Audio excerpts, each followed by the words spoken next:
Hey everybody, this is Dave Blair, and I want to make a quick video and talk about the new Thrustmaster T-LCM pedals I just got this last Monday, which would have been March 30th of 2020. Anyway, these are a pretty serious piece of kit. I know that this part here is plastic, but the arms here are metal. This is a thin piece of metal. I had to drill some holes in my cockpit to mount them, and I'm glad I did because the force that it takes to depress the accelerator pedal and the brake pedal is pretty significant. The clutch, not so much. The clutch is the weakest of the three, which is not a bad thing. Um, Now, I will say, if I had one gripe, um, I've had to adjust these pedals like 5 times on my rig, and I will give you a quick overview of my rig and everything else. But first, let me just talk about the angle here between the heel plate and the pedal face. Now, while they do come with these rubber back plates here, you can increase the distance, but they only go on one way, and basically it tilts the pedal more towards you, which I would prefer them to go the other way. So the way I like to do it is I like to have my heel on the heel plate, obviously, so that I can extend my toe down on the accelerator in a smooth fashion. And same thing with the brake. Again, heel on the plate, and you just apply pressure with your toe. And what I'm finding is mainly with the brake pedal is my heel comes off the plate, so I'm just full on toe on the brake pedal. Um, and again, I've tried to adjust the angle, and several times. I wish the face of the plates were angled more um, towards the back. It seems like it would be a better angle between the face and this heel plate. But anyway, it's not that big a deal. So as promised, this is my new cockpit. I have the SimLabs GT1 Evo cockpit in the silver. Um, I've told you guys this before, but I bought mine on Black Friday and I got a 15% off, which is a pretty good deal. But yeah, so I put that together and I'm really enjoying the cockpit. I'm so glad I got this. So most of you know this was my previous cockpit, the Play Seat Challenge. Here it is, it all folded up. So here it is all set up, and this is the way that I would use it. And I really enjoyed the Play Seat Challenge. It worked for me for a while. Believe it or not, the seat was pretty comfortable.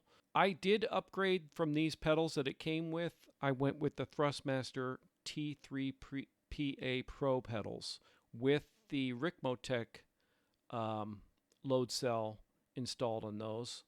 Um, I did have a problem with the Ricmotech load cell, and I can show a picture of that when I get to it. But yeah, so this is basically what I had until I went to just this last November of 2019.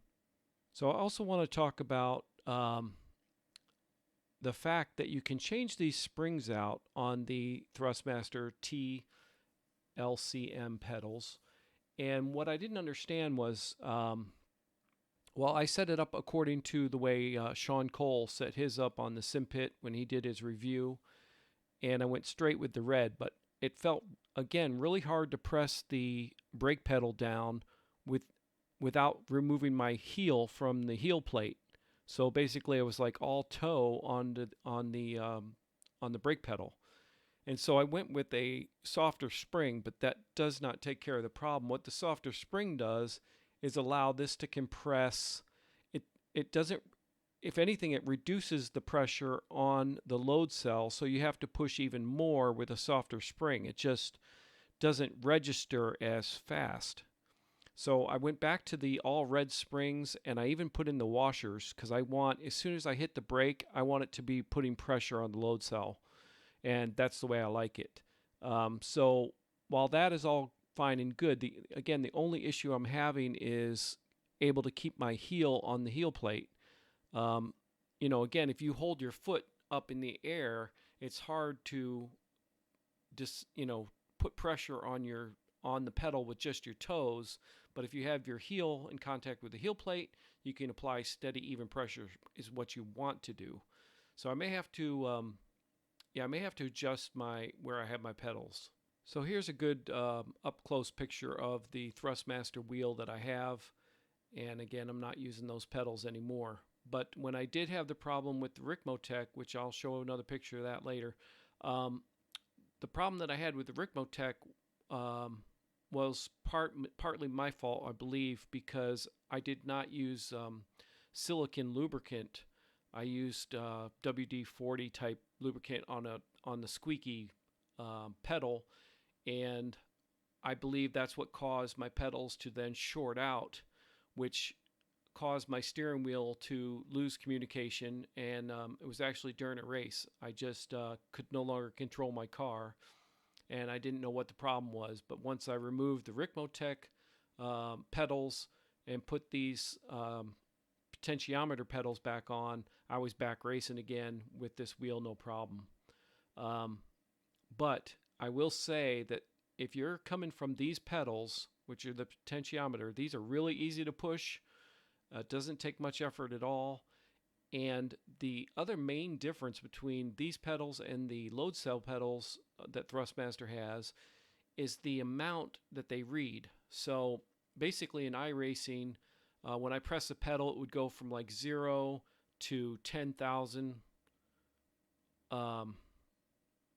increments.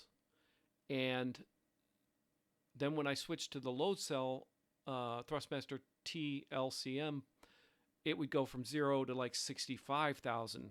So it was taking a lot more measurements. So basically, I mean, it doesn't really matter about your pedals if you're just stomping it all the way. But if you're trying to ease on the gas pedal, if you're trying to come on the acceleration in a slow, steady, even manner, the more readings that the pedals have, the better it's going to be. So basically, with these pedals here, you're making the jump from 0 to full speed at faster increments than you are with the load cell pedals that I have now. So that is the main difference, is the amount of that the gas pedal and brake both read according to your press. Again, my only complaint is that the pedals are really hard to push. These are not a kid's toy. They do take a serious amount of pressure to push. And again, I'm just going to have to make another change in where I have my pedals, and hopefully I can get these dialed in. Not that it's not that big a deal. I don't want anyone to think it's a big deal, because it's not. Again, the way that the game takes the pedals into account, the way they read them, is what's truly amazing about the pedals. Again, you're getting just a better reading, so you can ease on the gas, you can ease on the brake. The only thing is, I wish it was a little easier to push, and I wish the angle could be a little different. But other than that, that is kind of my synopsis of these pedals. I really enjoy them. I think it's going to make a big difference once I get them completely dialed in. Now, I will also say that in my very first race with these, it was an official iRacing race. I didn't do any practice. I jumped in. I was excited to get going. I went to the options screen. I set the pedals min and max, and I jumped out on the track, and I finished second in that race out of 19. So I was pretty blown away, and I'm pretty happy with the purchase. Yeah, so here is the Ricmotech load cell problem I was talking about. The sensor for the load cell itself, it sits halfway in and out of the hole, which I don't believe that's the way it should sit. I think this is a case of they should have measured twice and cut once, because I believe that sensor should be on the solid surface. If it would have been just, a quarter of an inch, a little bit longer, it wouldn't be falling in the hole here. That was the problem that I had with my with these pedals here, the Thrustmaster T3 PA Pros. Again, these were pretty good pedals, but where they had the load cell sensor just didn't make any sense to me, and they constantly squeaked. And when you're doing videos, it's hard to, you don't want any extra noise interfering with the video. So, yeah, I don't know why they didn't have that load cell sensor, over the hole. It doesn't make any sense. And then, by putting oil on here, I somehow shorted something out. So if you're going to lube up your pedals, use the silicone grease, not WD-40. Now, I'll also say that with my SimLab GT1 Evo, it did not come with a seat, so I decided to get the NRG seat. I wanted a hard plastic back on it. I didn't want a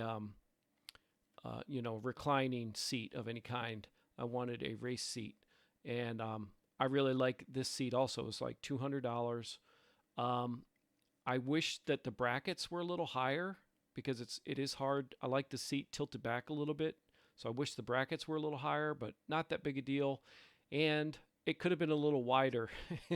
I'm not a little guy. So other than that, I am very happy with the seat. Again, I fit in it just fine. It's just a little snug in the hips, but not that big a deal. All right. I hope this video helps somebody out there, and thanks for watching.